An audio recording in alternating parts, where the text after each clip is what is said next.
अस्सलाम वालेकुम, welcome back to the channel ES academy. तो आज हम क्लास 9 की इंग्लिश चैप्टर 7 की समरी आपके साथ शेयर करेंगे। इसके मेन पॉइंट्स इस वीडियो में शामिल होंगे, तो इस वीडियो को पूरा देखिएगा। चैप्टर 7 का नाम है द सीक्रेट ऑफ सक्सेस, कामयाबी का राज। तो इसकी समरी आपके साथ शेयर करती हूँ। स्टार्ट करते हैं अपनी वीडियो। तो पहला पॉइंट हमारे पास 3 question the king wanted to get answer of. King किन 3 सवालों के आंसर्स जानना चाहता था। तो वो 3 सवाल क्या थे, पहले ये क्वेश्चंस देख लेते हैं। तो पहला पॉइंट है हमारे पास, what is the most important time to start some work. पहला पॉइंट क्या है हमारे पास कि सबसे ज़्यादा अहम वक्त कौन सा है किसी भी काम को स्टार्ट करने का। सेकंड पॉइंट है हमारे पास, what is the most important work to do. दूसरा पॉइंट क्या है, दूसरा पॉइंट है हमारे पास कि सबसे ज़्यादा अहम काम क्या है करने के लिए। पहला पॉइंट था कि इम्पॉर्टेंट टाइम क्या है किसी काम को शुरू करने के लिए, कौन सा ऐसा काम है जिसको करना चाहिए, सबसे ज़रूरी काम कौन सा है जिसको करना चाहिए। और तीसरा क्वेश्चन था, who is the most important person. तीसरा पॉइंट क्या है कि कौन इम्पॉर्टेंट शख्स है उस काम को करने के लिए। ये 3 क्वेश्चंस थे जिसके आंसर किंग जानना चाहता था। तो इसको स्टार्ट करते हैं और आगे बढ़ते हैं कि क्या स्टोरी हमारे साथ शेयर की गई है। King was in search of, ये भी क्वेश्चन इंपॉर्टेंट है, एग्जाम में पूछा जाता है कि किंग किस चीज़ की तलाश में था, किंग किस चीज़ की सर्च में था। ठीक है, तो इसका आंसर हम लोग क्या देंगे, the king wanted to know the answers of 3 questions. King जो है वो 3 सवालों के आंसर्स चाहता था। बिकॉज, क्यों चाहता था, हमें यहाँ पे रीज़न भी देना पड़ेगा। He was in search of the secret of the success. As a king उसके पास माल और दौलत, शोहरत, सब चीज़ें थीं, लेकिन उसे जो है वो इनर पीस नहीं था उसके अंदर। उसे किसी और चीज़ की तलाश थी, और वो चीज़ क्या थी, सीक्रेट ऑफ द सक्सेस। उसे कामयाबी का राज जानना था, उसे कामयाबी के बारे में जानना था कि कामयाबी किस तरह से हासिल होती है, क्या करने से हासिल होती है, कौन इम्पोर्टेंट शख्स है।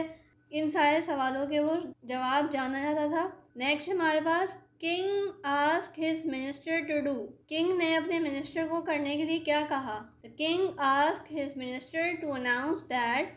किंग ने अपने मिनिस्टर को कहा कि वो अनाउंस करे, अनाउंस मीन्स ऐलान करे, that whoever would answer these questions correctly, जो भी बंदा इन क्वेश्चंस को सही से आंसर करेगा, यानी कि किंग सेटिस्फाई हो जाएगा उन आंसर से, he would get a reward of 5000 gold coins. तो किंग क्या करेगा, उसे रिवॉर्ड करेगा। रिवॉर्ड मीन्स इनाम देगा। किस चीज़ का इनाम देगा, 5000 सोने के सिक्के उसे इनाम में मिलेंगे। आई होप कि आपको ये समझ आई होगी स्टोरी यहाँ तक। नेक्स्ट देखते हैं। नेक्स्ट है हमारे पास, the result of the king's announcement.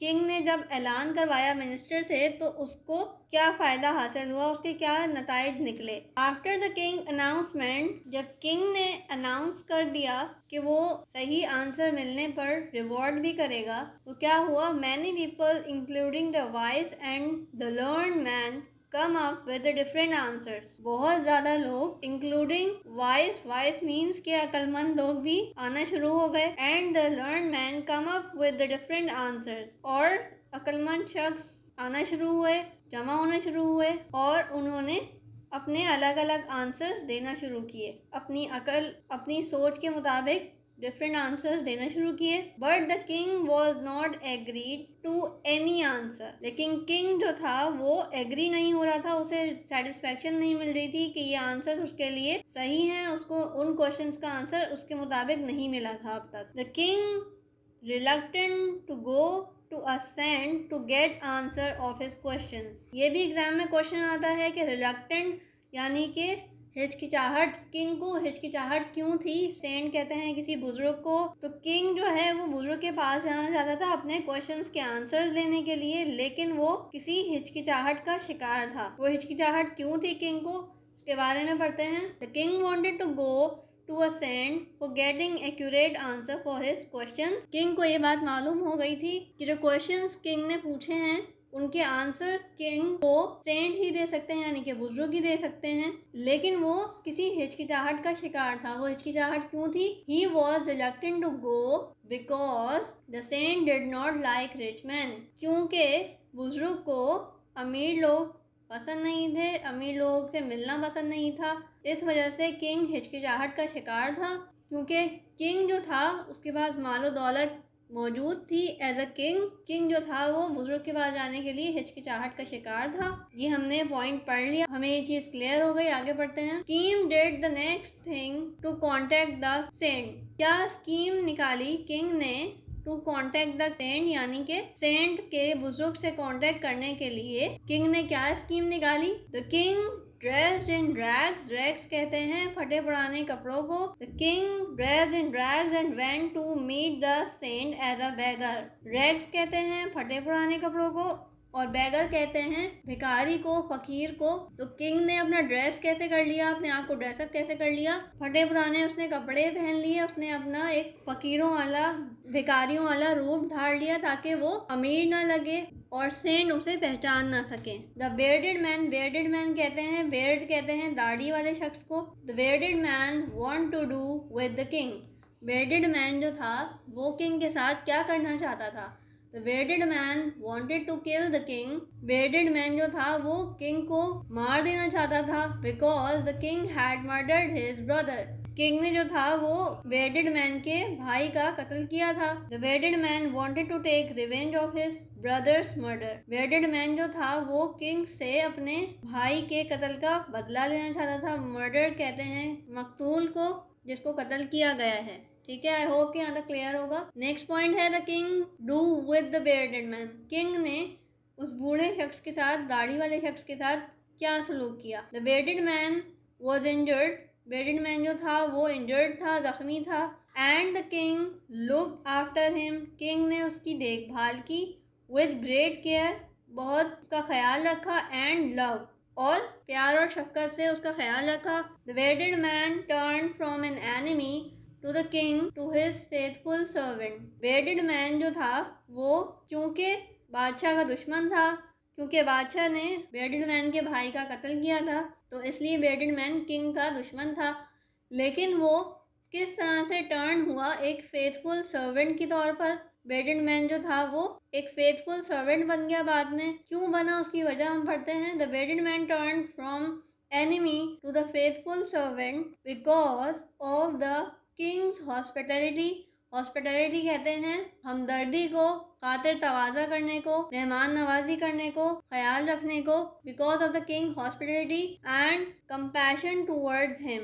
Compassion कहते हैं हमदर्दी को और हॉस्पिटलिटी कहते हैं मेहमान नवाजी को, ख्याल रखने को। तो किंग की इन दो क्वालिटीज़ की वजह से बेयर्डेड मैन जो था वो एनिमी से एक फेथफुल सर्वेंट में कन्वर्ट हो गया, टर्न हो गया। ठीक है, नेक्स्ट है हमारे पास the saint answer the king's question. जब किंग अपना भेष बदलकर, अपना रूप बदलकर बुजुर्ग के पास गया अपने क्वेश्चंस के आंसर्स लेने के लिए, तो उन बुजुर्ग ने किंग को क्या आंसर किया? The saint answer the king's question by referring towards whatever the king had done at the saint. जो बुजुर्ग थे उन्होंने किंग के क्वेश्चंस के आंसर्स किस तरह से किए? Referring towards whatever the king had done at the saint. उस चीज़ को रेफर करते हुए जो भी कुछ किंग ने उस मज़ार पे किया, यानी कि उस बूढ़े शख्स का, उस बेयर्डेड मैन का ख्याल रख के, क्योंकि वो इंजर्ड था। तो ये सारा मंजर उन्होंने देखा, उन बुजुर्ग ने देखा कि किस तरह से किंग ने इंजर्ड मैन का ख्याल रखा, और वो सारा वाकया रेफर करते हुए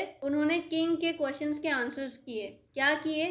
The most important work was helping the injured man. Saint ने पहले क्वेश्चन का आंसर क्या किया? किंग का पहला क्वेश्चन क्या था कि कौन सा मोस्ट इम्पोर्टेंट वर्क है करने के लिए? तो सेंट ने उसका आंसर क्या किया? हेल्पिंग द इंजर्ड मैन, जो कि अभी तुमने किया, यानी कि एक हमदर्दी का काम, एक अच्छाई का काम, एक भलाई का काम जो तुमने अभी किया, इस जख्मी शख्स का ख्याल रख के, इस जख्मी शख्स की मदद करके। सेकंड क्वेश्चन जो था किंग का वो क्या था? द मोस्ट इम्पोर्टेंट टाइम, वो अहम तरीन वक्त और औकात क्या हैं जो जिसमें हमें कोई काम करना चाहिए? तो सेंट ने आंसर क्या किया? The most important time was when the king decided to stay at the saint's place. Saint's place मतलब बुजुर्ग का जो रहने की जगह थी, वहाँ पे किंग ने रहने की सोची, रहने का डिसाइड किया। वो सबसे ज़्यादा इम्पोर्टेंट टाइम था कि उसने, किंग ने उसी वक्त डिसीजन लिया। He would have been killed by the murdered man, जबकि वो जानता था कि वो किंग जो है वो दाढ़ी वाले शख्स के हाथों कत्ल भी किया जा सकता है। And the most important person, king का तीसरा क्वेश्चन क्या था? मोस्ट इम्पॉर्टेंट पर्सन यानी कि वो अहम तरीन शख्स कौन है, जिस शख्स ने वो काम करना है। तो सेंट ने आंसर क्या किया? The most important person once the saint and then the injured man as the both of them were helped when they needed that। most important person कौन है? कि वो सेंट यानी कि बुजुर्ग, जब उनकी ज़रूरत पड़ी तो उन्होंने हेल्प की।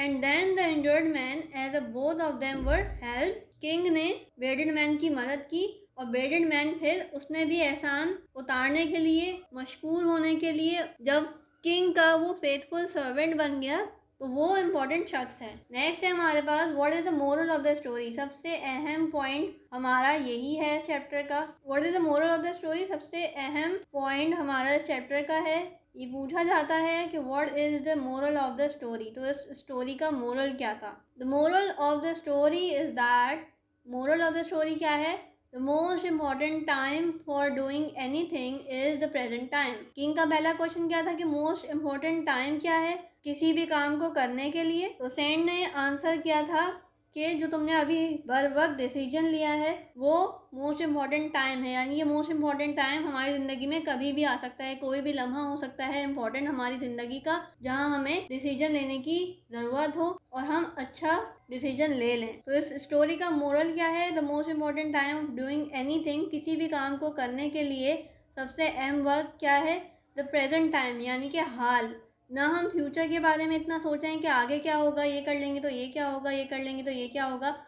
अपनी नीयत साफ रखें और फैसले करते जाएं, इंशाल्लाह रिजल्ट भी अच्छा ही होगा। और ना ही हम अपने पास्ट के बारे में इतना सोचें कि हमने इस तरह से किया था तो ये हो गया था। रिग्रेट नहीं करें, किसी भी चीज़ को अफसोस नहीं करें। प्रेजेंट टाइम के बारे में सोचें, वो सबसे ज़्यादा इम्पॉर्टेंट टाइम होता है। हम अपने फ्यूचर को सेव कर सकते हैं अगर हम अपना प्रेजेंट अच्छा करेंगे। अगर हम पास्ट को लेके बैठे रहेंगे या फ्यूचर की प्लानिंग करते रहेंगे तो हम अपना प्रेजेंट भी ख़राब करेंगे और फ्यूचर भी। The most important work is what we are doing now. The most important work क्या है? सबसे अहम काम क्या है? जो काम अभी हम कर रहे हैं, जो काम अभी इस वक्त कर रहे हैं, उसको अगर हम बेहतर तरीके से कर लेंगे, दिल लगा के करेंगे, चाहे वो पढ़ाई है तो उसको पूरा टाइम दें, अच्छे से समझें, दिल लगा के करें। चीज़ें समझ नहीं आई तो उसे रिपीट करके देखें, उस चीज़ को समझने की कोशिश करें, वो हमारा इम्पोर्टेंट वर्क है। अगर कोई काम कर रहे हैं तो उसको भी सोच समझ के करें, उसको भी हाजिर दिमागी से करें, वो हमारा इम्पोर्टेंट काम बन जाएगा। और द मोस्ट इम्पोर्टेंट पर्सन कौन है इस काम को करने के लिए? Is the one whom we are with at the moment। इस वक्त हम जिसके साथ हैं वो सबसे ज़्यादा इम्पोर्टेंट शख्स है हमारी ज़िंदगी में। हमारे साथ अगर आप क्लास में हैं, कोई टीचर है आपको पढ़ा रहा है, तो वो आपकी ज़िंदगी का अहम तरीन शख्स हो सकता है कि एज अ टीचर वो आपको बेहतरीन से बेहतरीन चीज़ें समझा रहा है। तो आपने क्या करना है? उस चीज़ को, उस टाइम को यूटिलाइज़ करना है और उसको दिल लगा के समझना है। आई होप कि आपको ये चैप्टर समझ आया होगा, चीज़ें क्लियर होती जा रही होंगी। तो आज हमने क्लास 9 का 7 चैप्टर भी कंप्लीट कर लिया। आपको ये वीडियो इन्फॉर्मेटिव लग रही होंगी, हेल्पफुल रही होंगी। So please like my video, share my videos and subscribe my channel. Thank you.